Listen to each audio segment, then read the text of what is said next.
And I'm here to introduce my man, Senator Bernie Sanders, for President of the United States. That's right.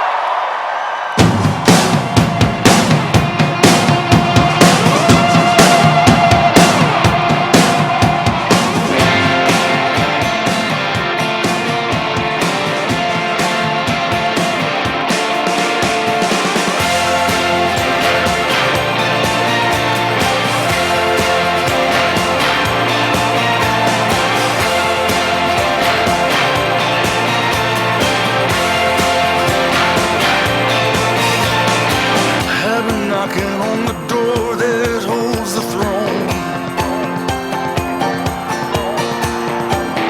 I've been looking for the map that leads me home. I've been stumbling on good hearts turned to stone. The road of good intentions is gone dry as a bone. We take care of our own. We take care of our own. Wherever this flag's flown,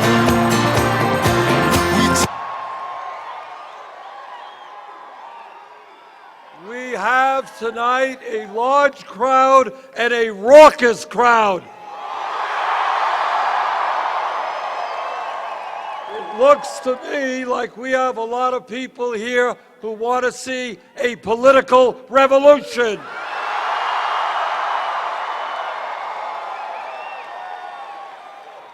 I want to thank all of you for coming out.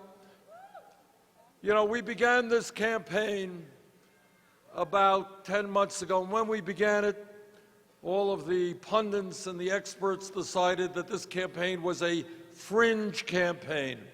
After all, who in America believes that we should transform this country and take on the big money interests?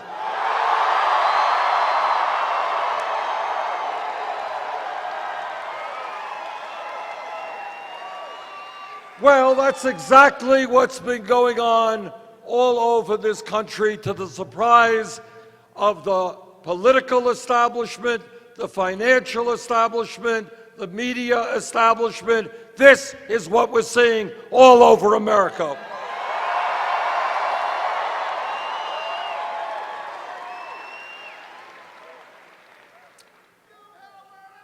And they deserve it.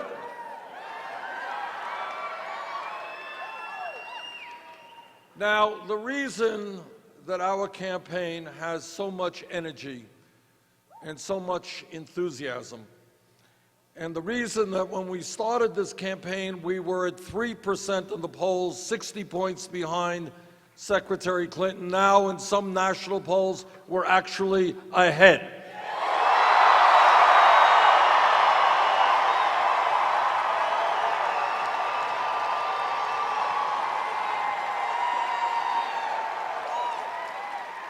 And the reason for that is that people in this country understand that we have a corrupt campaign finance system which is undermining American democracy. And whether you are a progressive, whether you're conservative, whether you are a moderate, you look out and you see billionaires pouring huge sums of money along with Wall Street and corporate America into super PACs. And what people in this country understand is that democracy means one person, one vote, not billionaires and Wall Street buying elections.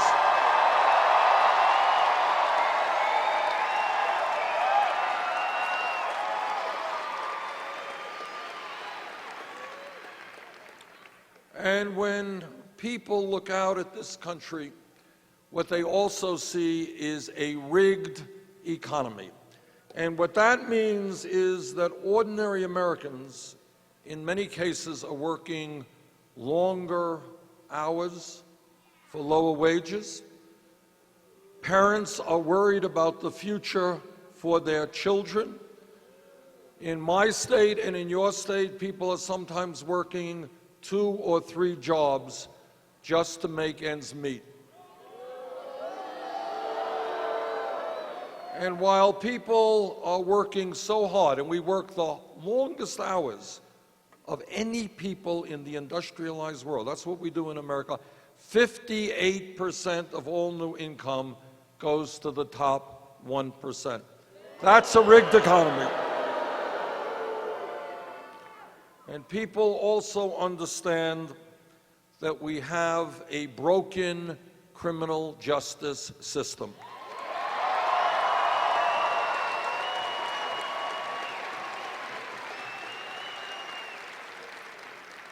How does it happen that in America today we have more people in jail than any other country on earth? China, 4 times our size, we have more people in jail than China.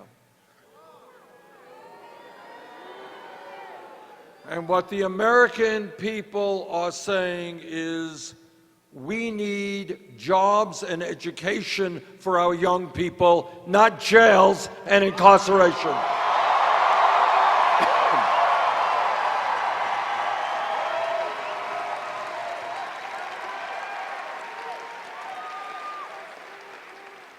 This campaign is making a very simple demand of the establishment. And that is that we want a government which represents all of us, not just wealthy campaign contributors.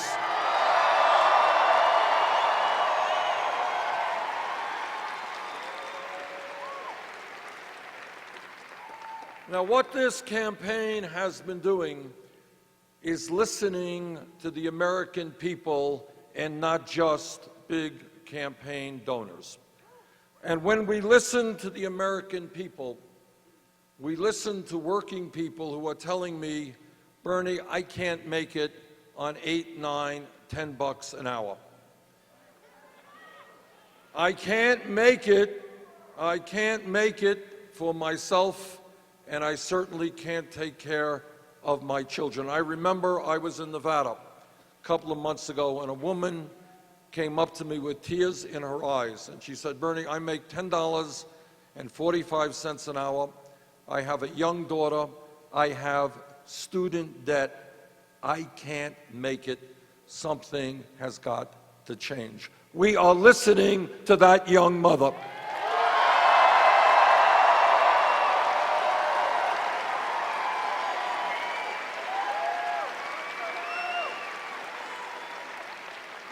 We are listening to senior citizens and disabled vets in this country.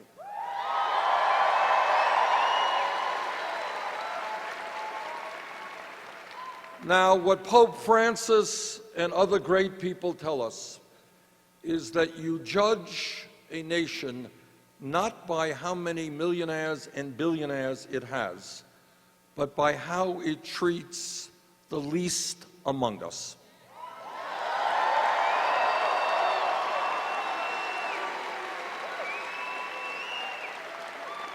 And in America today, I listen to seniors who are trying to get by on $11,000 or $12,000 a year Social Security. And I want you to put yourself in the position of that 85-year-old senior dealing with health issues, prescription drugs, having to keep the house warm in the wintertime, needing to eat decently, and trying to make it on $11,000 a year Social Security. And you know what? You can't make it on $11,000 a year Social Security.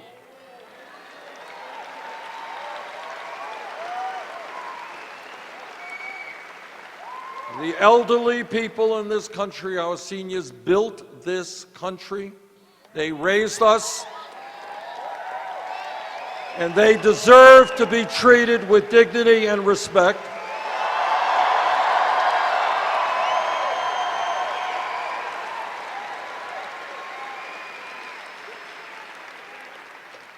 Now, if you can believe it, and it really is hard for me to believe, but many Republicans think we should cut Social Security.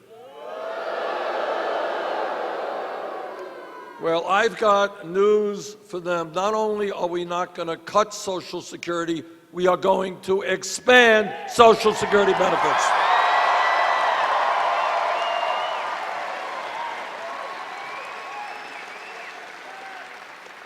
And I have talked to veterans who have put their lives on the line to defend this country, who are not yet getting the health care that they need and the other benefits that they need in a timely manner. If this country means anything, it means you do not turn your back on the people who put their lives on the line to defend you.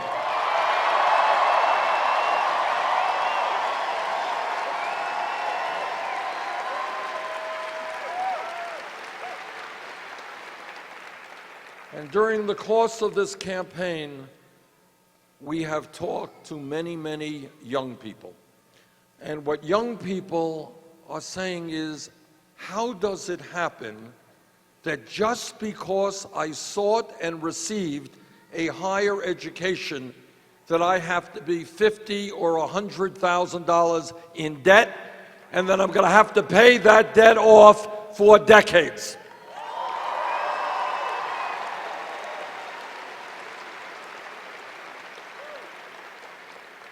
Getting a higher education in America should not be a punishment.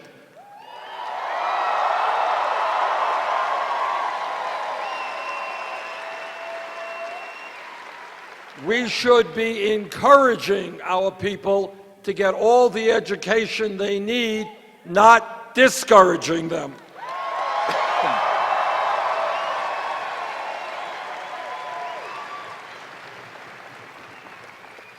During this campaign, we have talked to women, and women have told us, how does it happen that when they go to work, they are making 79 cents on the dollar compared to the guy who's sitting next to them?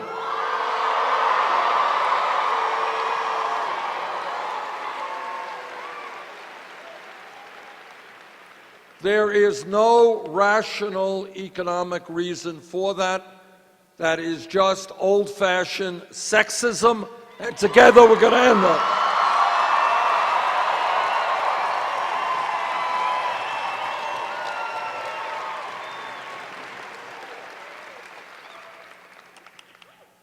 What this campaign is about is thinking outside of the box, thinking outside of the status quo. And when we talk about student debt, if you really take a deep breath and you think about it, it is pretty crazy that people are paying off debt for 20, 30 years for the crime of getting an education. But here's another example where we've got to think outside of the box. Every psychologist who studies the issue understands that the most important years of a human being's life are 0 through 4. 0 through 4. Those are the years in which people develop intellectually and they develop emotionally. How does it happen, if that is the case, that millions of working people, moms and dads, go to work and they cannot find quality, affordable childcare?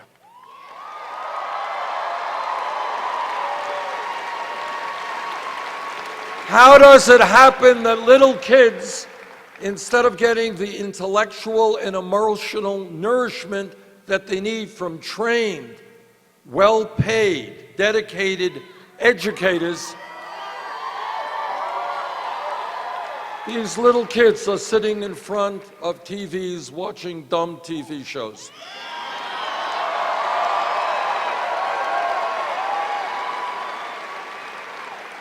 Just as we owe our seniors dignity and respect, we owe 2-year-olds and 3-year-olds dignity and respect.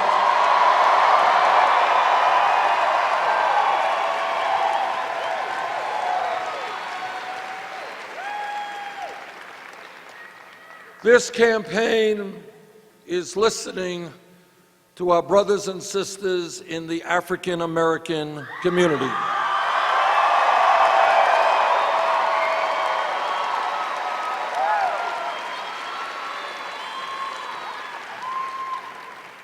And they are asking, how does it happen, unless we change it, that 1 out of 4 black male babies born today will end up in jail?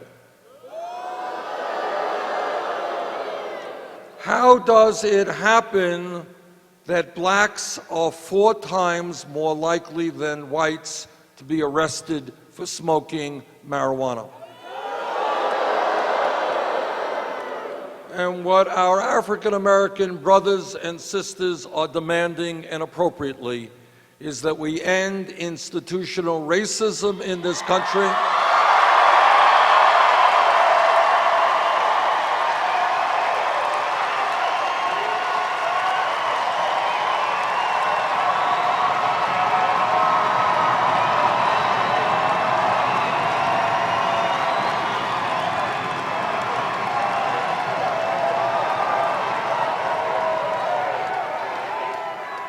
And that we reform a very broken criminal justice system.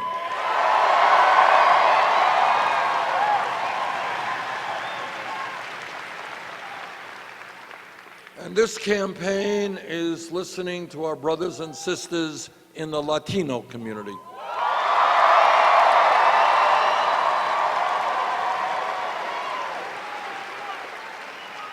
And as I have throughout this country, just a few minutes ago, had the honor of sitting down and meeting with some of the Latino leaders in this community and in this state.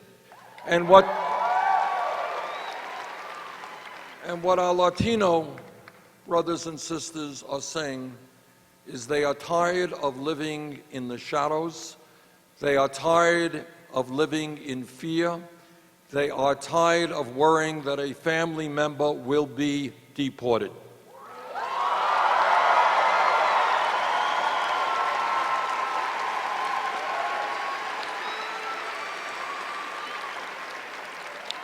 And what they are saying, and what I agree with, is that Congress needs to pass comprehensive immigration reform.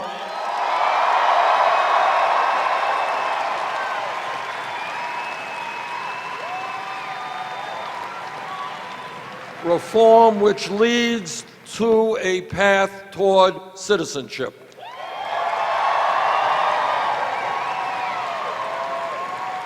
And what I have said to them, and I tell you, is that if Congress does not do its job, I will use the executive powers of the President to do everything that I can.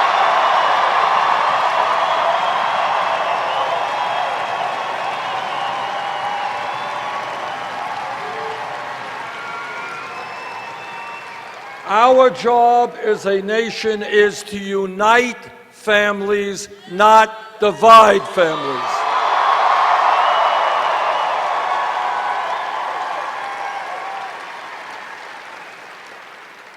This campaign, as we travel around the country, has been listening to one of the most oppressed people in our country, and that is the Native American community.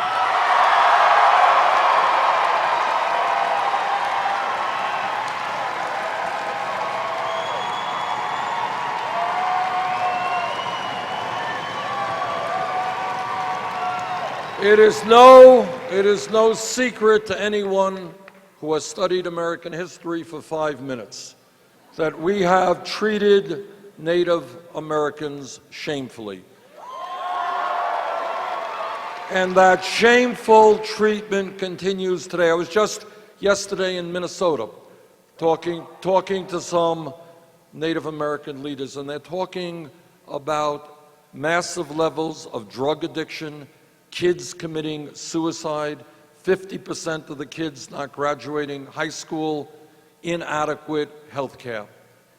We can and must do much better for the Native Americans in this country.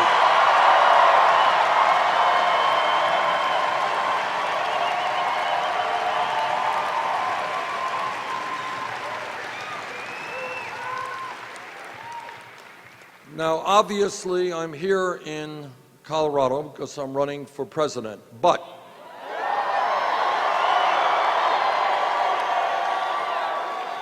you've heard about that, I hope, yes. But here is the point. This campaign is more than just electing Bernie Sanders for president. And I will tell you why. This is not just rhetoric, this is fact. You know, I work in the United States Senate, so you learn a thing or two there. And what you learn is that the people who control this country, people on Wall Street who have literally endless supplies of money, people in corporate America who would shut down a plant here in Colorado and move to China if they can make an additional $5, the corporate media, which tells us what we should consider to be important, but constantly does not talk about the most important issues facing our country. The large campaign donors, the people who give hundreds of millions of dollars into the political process, these people are all enormously powerful. That's the truth. And no president, no matter how smart or well-intentioned, can do what has to be done for the middle class of this country unless millions of people become engaged in the political process in a way that we have not seen.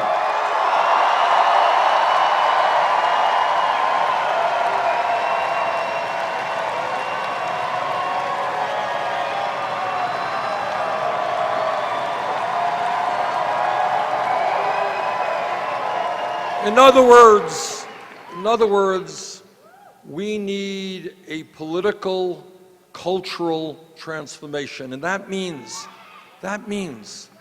that everybody here has got to understand what the system does not tell you. Everybody here is enormously powerful if you choose to use your power.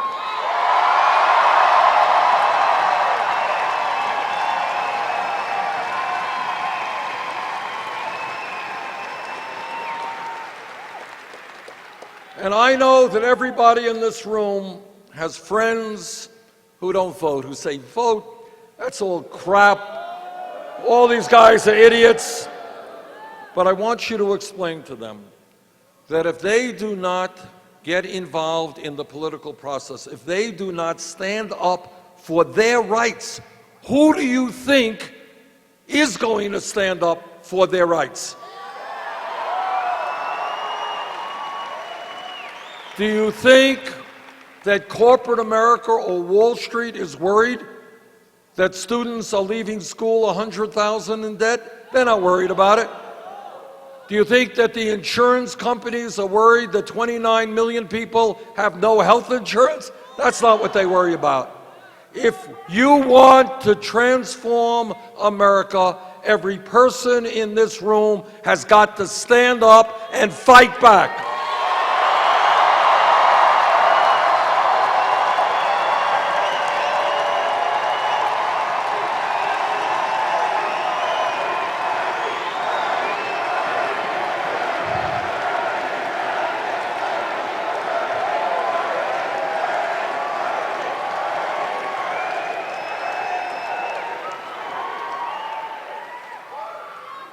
What the American people increasingly are demanding, and what they are saying, is that enough is enough,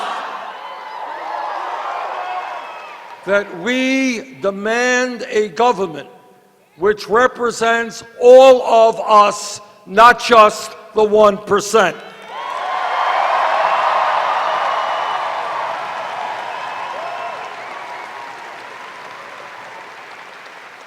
Now, everybody in this room knows that real change never occurs from the top on down.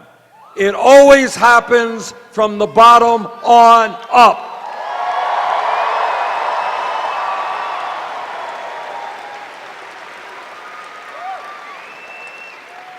It's not about a president signing a bill. It's about millions of people demanding that he or she sign that bill.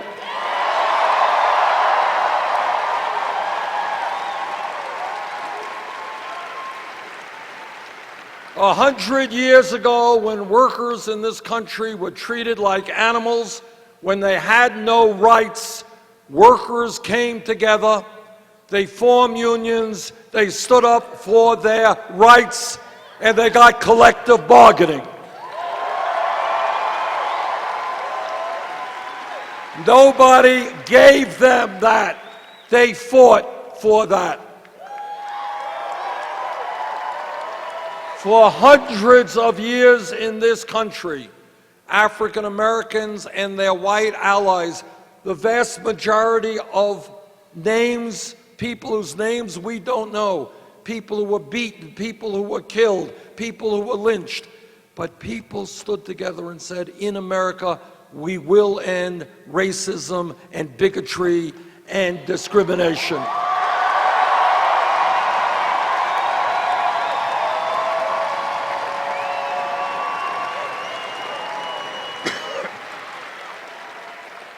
A 100 years ago, not a long time from an historical perspective, 100 years ago today, women in America did not have the right to vote.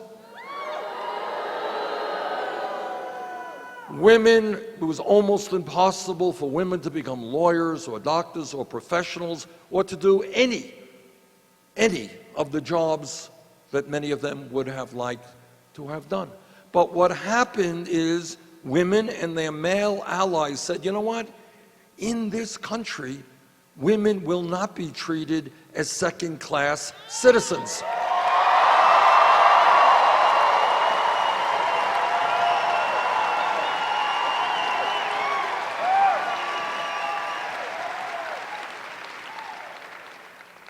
If we were, and that's how change takes place. People look at the status quo and they say, it's not right, it's not working. Let me give you another example, a much more recent example.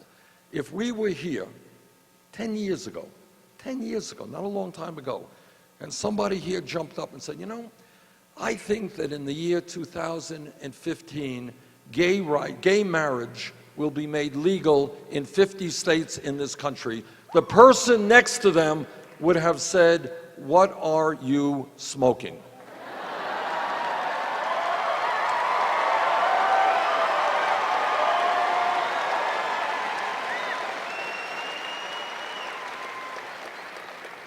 And here in Colorado, I know you know what they were smoking. All right.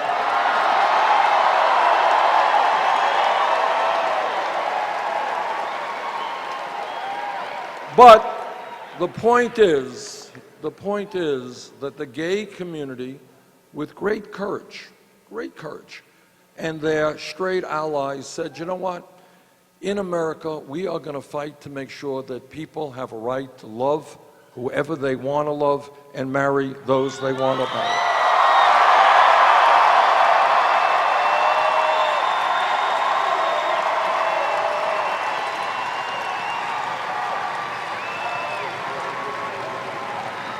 And what is revolutionary, and it really is, and this is what revolution is about, if you go up to young kids today, you know, kids who are 14, 15, and you say, tell me, what do you think about gay marriage? You know what they'll say? What are you talking about? What's the big deal? And that's what a revolution is about.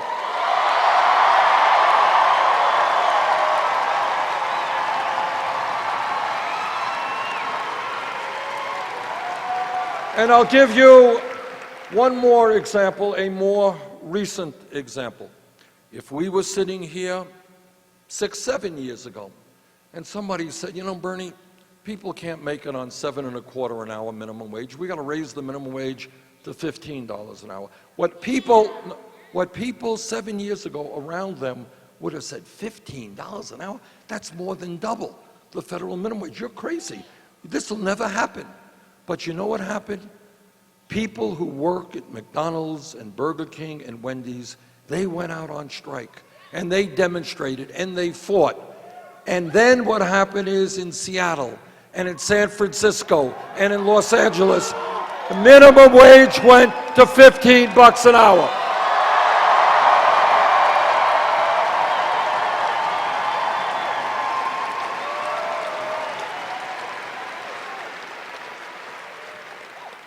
It happened not because some mayor or legislator thought it was a great idea. It happened because people had the courage to stand up and fight back.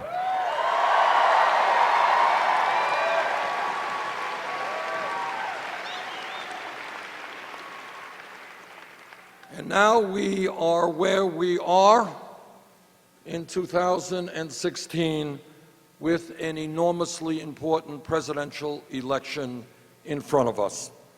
Now, I want to say a few words about some of the differences that exist between Secretary Clinton and myself. For a start, I have been criticized for thinking too big. I have been criticized for talking about the need to transform America. I believe that if you start your campaign and you run on a platform calling for a full loaf, at worst you're going to get a half a loaf.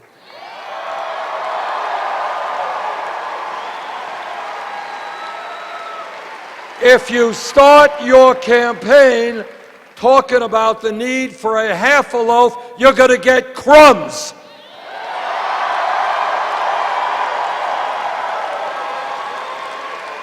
And the American people today do not want, do not need crumbs. They need the whole loaf.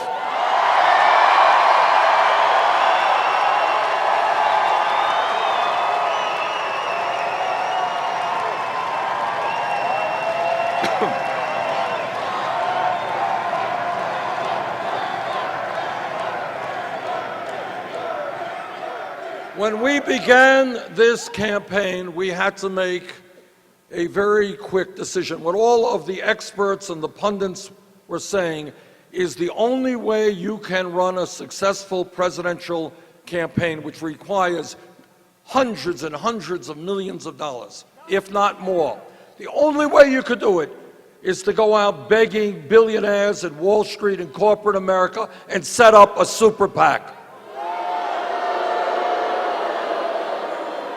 And we said, the hell with that. We don't represent these people.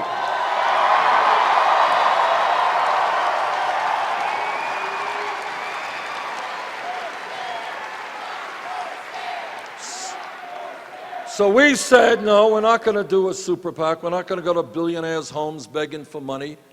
We're going to do it a very different way. We're going to ask the working people of this country to help us. They don't have a lot of money, chip in. And you know what happened in the last 9 months? We have received 4 million individual campaign contributions.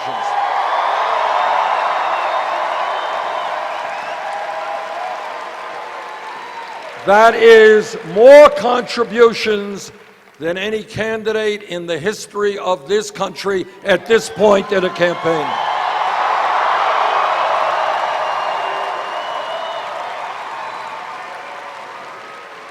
And you know what the average campaign contribution is? Right!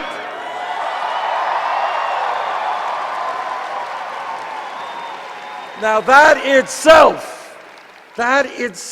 is revolutionary, because what we are showing is we can run a winning campaign without begging billionaires for their money, without being dependent on billionaires, without doing this.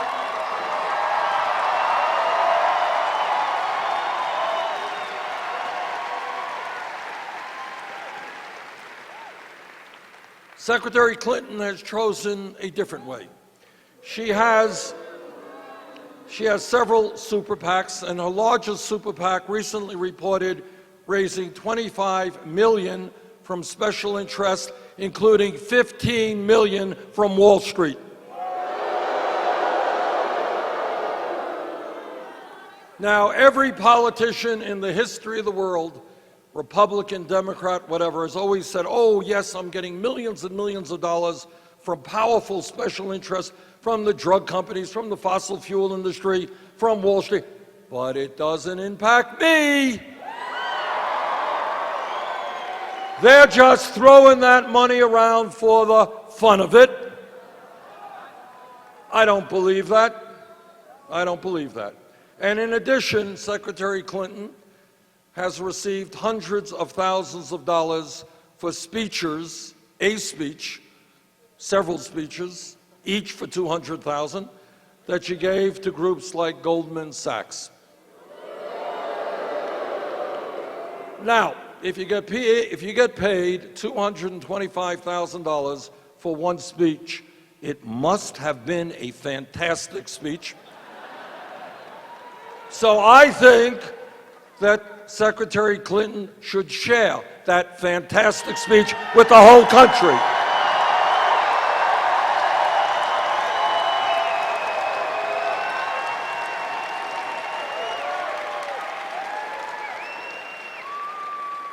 And there is another area where we have strong disagreements, and that is the most important foreign policy debate to have taken place in this country in the last 20 years, obviously had to do with Iraq. Now, I listened as a member of the House, Vermont's representative to the House, very closely to what President Bush and Vice President Cheney and all the others were saying about the need to invade Iraq. I listened closely and I concluded that they were not telling the truth. Not only did I vote against the war, I helped lead the opposition against the war.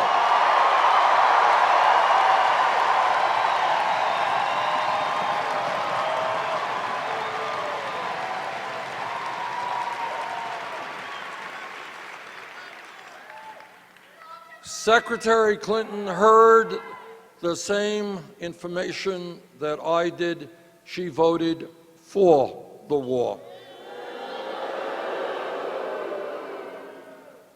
When we talk about why the middle class of this country is shrinking and why we have 47 million people living in poverty, one of the reasons is a disastrous trade policy which has resulted in thousands and thousands of factories being shut down in America and moved to China, Mexico, and other low-wage countries.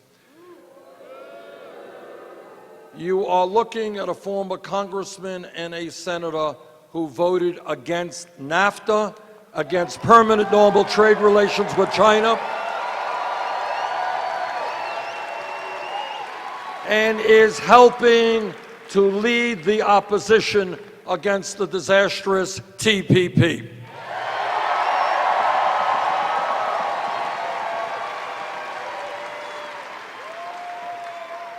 Secretary Clinton supported NAFTA and the permanent normal trade relations agreement with China, disastrous trade agreements that cost us millions of decent paying jobs. Now, when we talk about this campaign and when we talk about what's going on in America, we have got to think big, and we have got to have a vision for what this country can become. I want everybody here to understand that this country today is the wealthiest country in the history of the world. But most people don't know that because almost all of the new income and wealth being created is going to the top 1%.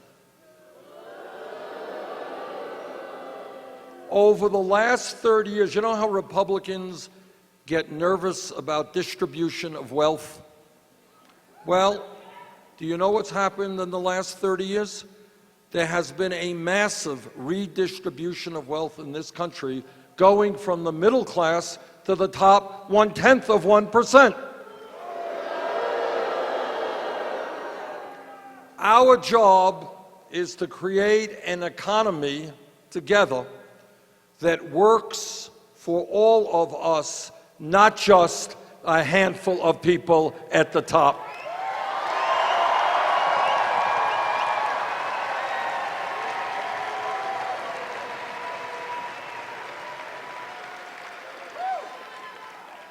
Our job is to end the grotesque inequality in this country with regard to income and wealth distribution. Today, the top 1/10 of 1%, 1/10 of 1% now owns almost as much wealth as the bottom 90%.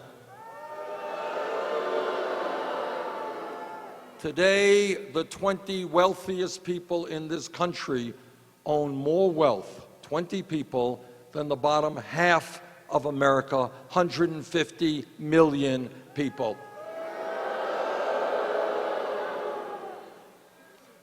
That is a level of income and wealth inequality which is immoral, which is unsustainable, and which is un-American, and which we are going to rectify.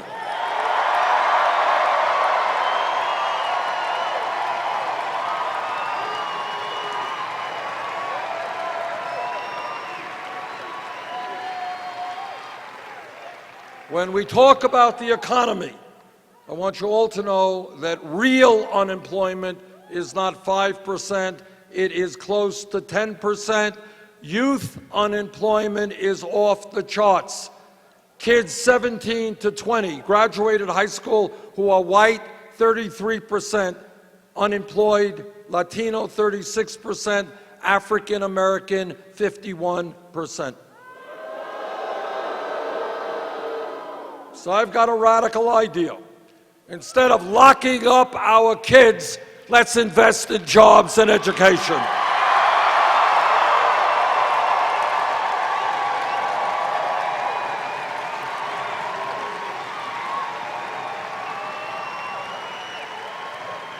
Instead of having more people in jail than any other country, let's have the best educated population on earth.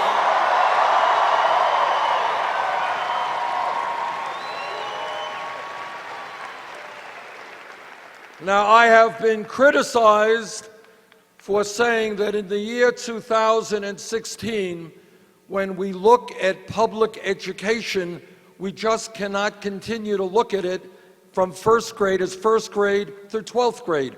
The world has changed.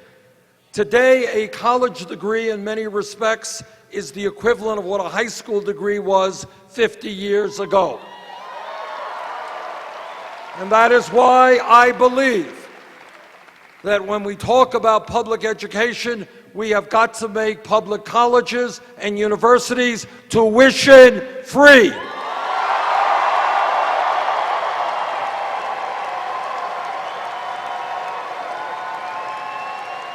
Okay, do we have a medical problem?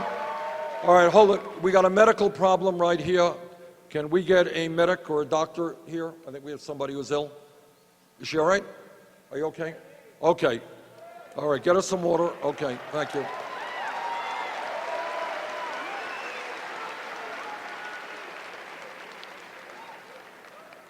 Now, it is not a radical idea, to say that every young person in this country who has the ability and who has the desire and the qualifications should be able to get a higher education regardless of the income of that family.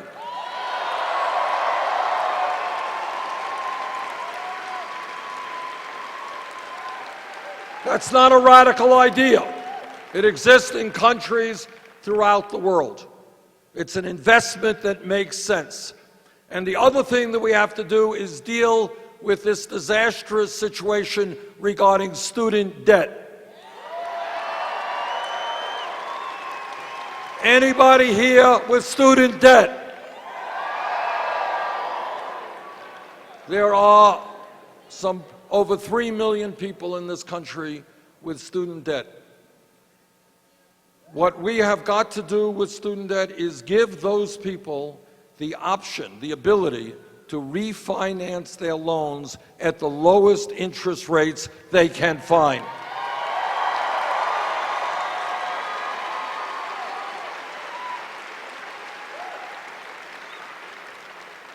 Now, in the campaign season, you're going to hear a lot of Republicans talking about family values. They just love families. But I want everybody here to know what they mean by family values. What they mean is that no woman in this arena, in this state, in this country should have the right to control her own body. I disagree.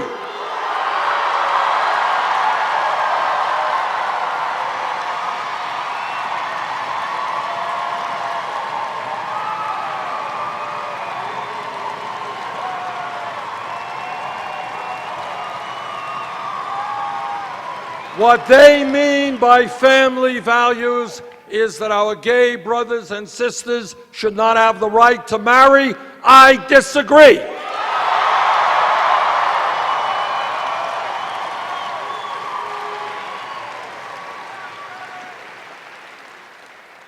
But when I talk about family values, what I talk about is ending the international embarrassment of the United States being the only major country on earth that does not provide paid family and medical leave.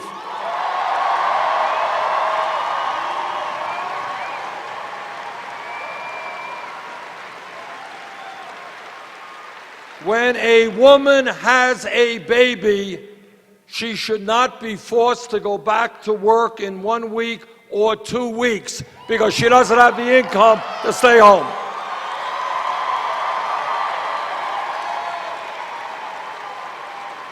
That is why I will help pass legislation, which is now in the House and the Senate, for 3 months paid family and medical leave.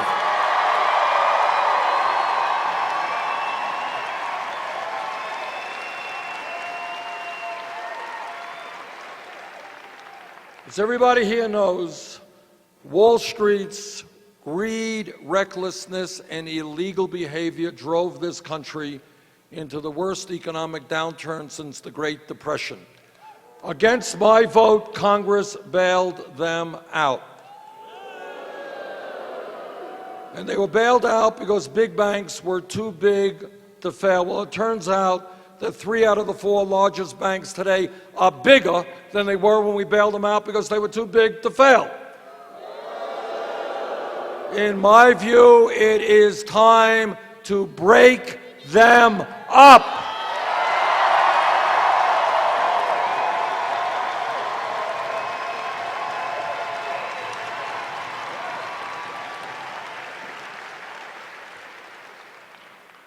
I am a member of the Senate Committee on the Environment and the Senate Committee on Energy. And what I want to tell you, despite what others may say, is the debate is over. Climate change is real.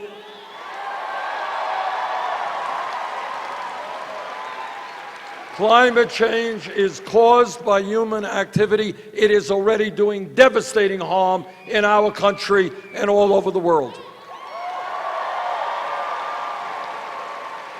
We have a moral responsibility to leave this planet in a way that is healthy and habitable for future generations.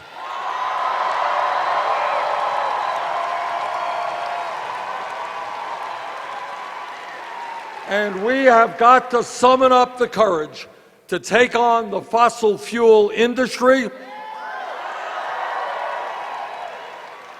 and to transform our energy system away from fossil fuel to energy efficiency and sustainable energies.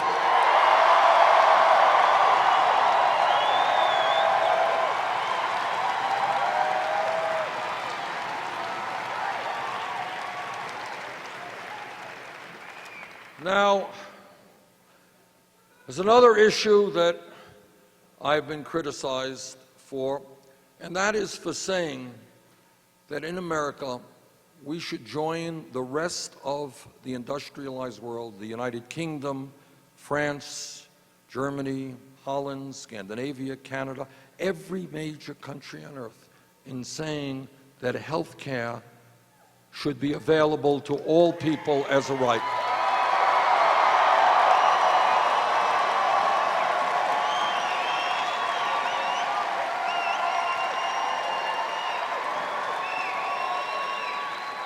So in case my critics did not hear it the first 500 times I said it, let me say it again. In my view, health care is a right, not a privilege.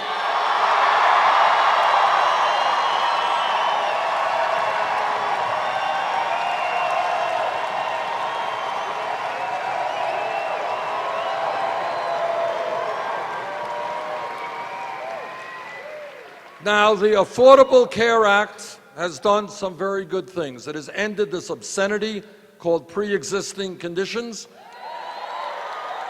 It has provided health insurance for some 17 million Americans, and it has ended discrimination against women who are paying higher premiums because they were women. Dumb, okay. But, and this is a big but, that always comes out wrong when I say that. This is a big issue. All right, let me rephrase it. Today in America, despite the gains of the Affordable Care Act, 29 million people still have no health insurance. And many more, including people here, are underinsured with high deductibles and co-payments. Am I right?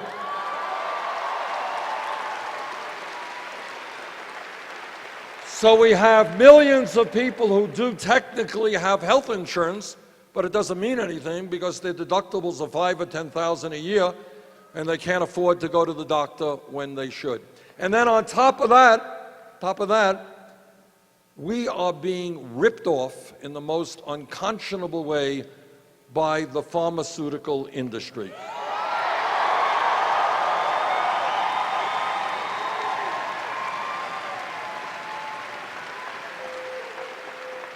About 20 years ago, I took a busload of women from northern Vermont. These women were working class women fighting, they had breast cancer, a very nasty disease. I took them to Montreal, and they bought the same exact medicine that they were buying in Vermont for 1/10 the price they were paying in America. Today, you have oncologists writing to us and saying that their cancer patients can't afford the medicine they need. We have many veterans who have hepatitis C, cost $1,000 a pill. You go to the drugstore tomorrow, the price you've been paying for your medicine could double and triple. Nothing the government can do about it now. 1 out of 5 Americans can't even afford to fill the prescriptions their doctors write. That is pretty crazy. So what we are going to do is, in fact, join the rest of the industrialized world. We're going to pass a Medicare for all program, health care for all.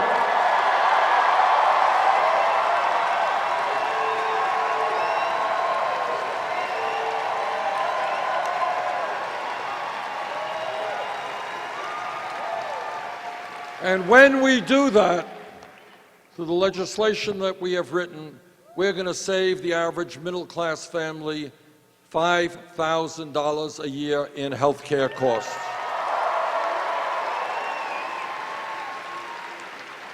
Now, one of the issues that has come up in this campaign is the issue of electability. Who can get elected?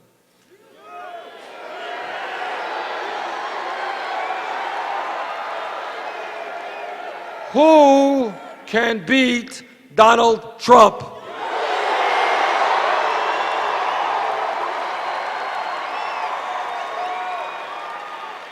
Well, I agree with you.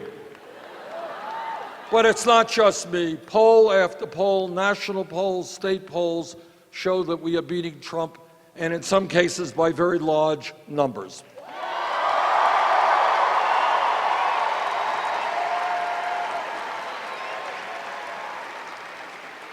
And I will tell you why we will defeat Trump if he is the Republican candidate. We will defeat him.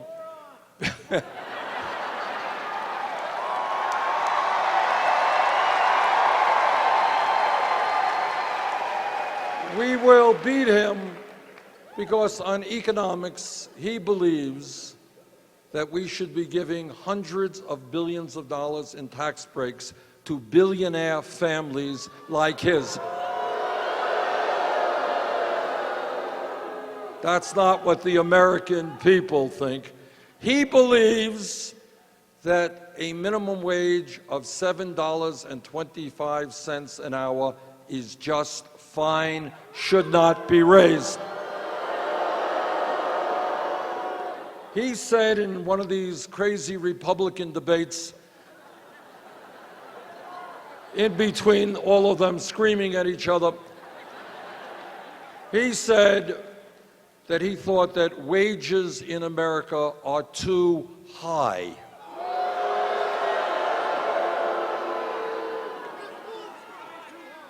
And now we all know that Donald Trump is the greatest everything in the world. Greatest businessman, the greatest politician, and he's also, what you didn't know, the greatest scientist in the world, because he has discovered, in opposition to virtually every other scientist, he has given the view, based on years of research, that climate change is a hoax. Now, coming from a Republican, that should not surprise us. But what did surprise me is he said this was a hoax created by the Chinese. Now, I thought that Donald Trump would have thought it was a hoax created by Mexicans or Muslims, not the Chinese. But what can you say?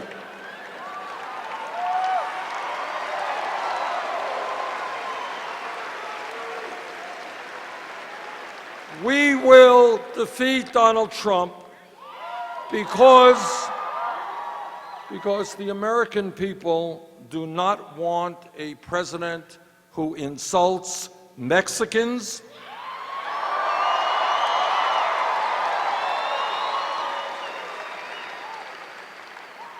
who insults Muslims, part of one of the largest religions in the world,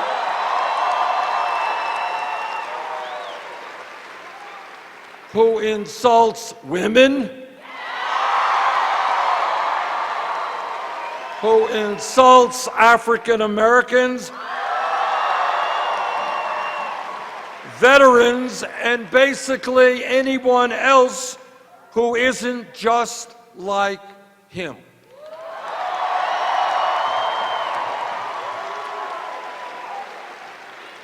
I don't think that's the kind of president the American people want.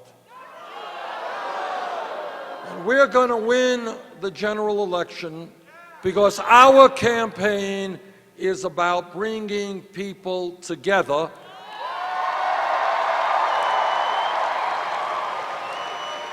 black and white and Latino and Asian American and Native American, gay and straight, men and women, people born in this country, people who have come into this country. We are about bringing people together, not dividing them.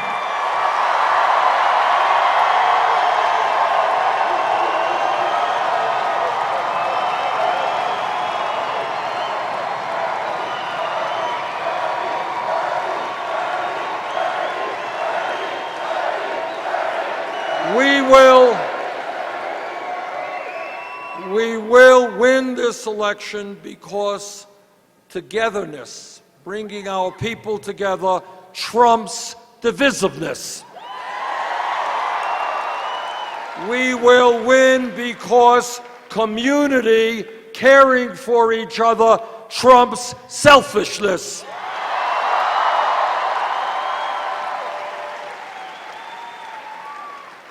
And most importantly, and most fundamentally, we will win this election because love trumps hatred.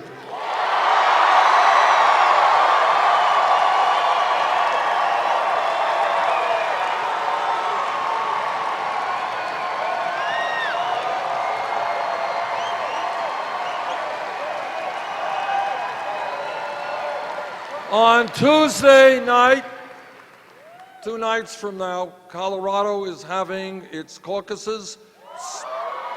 Starts at 6:30, I think. Make sure you come out to vote. Bring your friends, your family, your aunts, your uncles.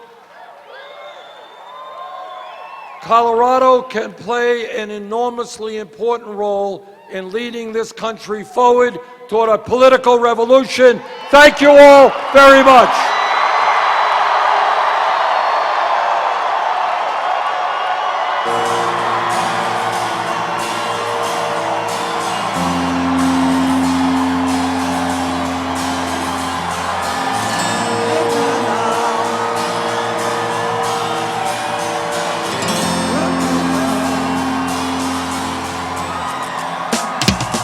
Didn't know what time it was.